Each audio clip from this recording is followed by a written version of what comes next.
Megastar Chiranjeevi హీరోగా అనిల్ రావిపూడి డైరెక్షన్లో ఓ cinema రూపొందుతున్న సంగతి తెలిసిందే. ఇక ఇప్పటి నుంచి ఈ సినిమా పనులపై పూర్తి స్థాయిలో దృష్టి పెట్టిన అనిల్ వచ్చే ఏడాది సంక్రాంతికి ఖచ్చితంగా ఈ సినిమాని విడుదల చేయాలని ప్లాన్ చేస్తున్నారట. అంతేకాకుండా ఈ సినిమా కోసం అనిల్ రావిపూడి భారీ మొత్తంలోనే రెమ్యూనరేషన్ తీసుకుంటున్నట్టు వార్తలు వినిపిస్తున్నాయి. సంక్రాంతికి వస్తున్న సినిమా కంటే ముందుగా ఒక్కో సినిమాకు 10 నుంచి 12 కోట్ల వరకు ఈయన రెమ్యూనరేషన్ అందుకునేవారు.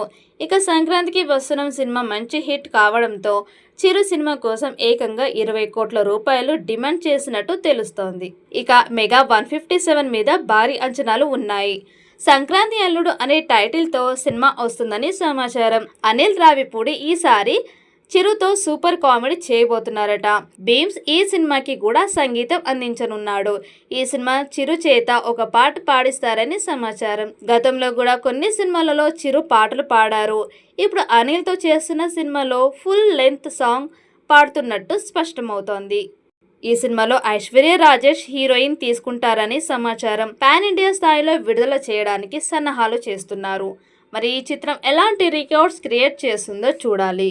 ఈ వీడియో మీకు నచ్చినట్టయితే లైక్ చేయండి, షేర్ చేయండి. మరిన్ని అప్డేట్ కోసం మన ఛానల్ని సబ్స్క్రైబ్ చేసుకోండి.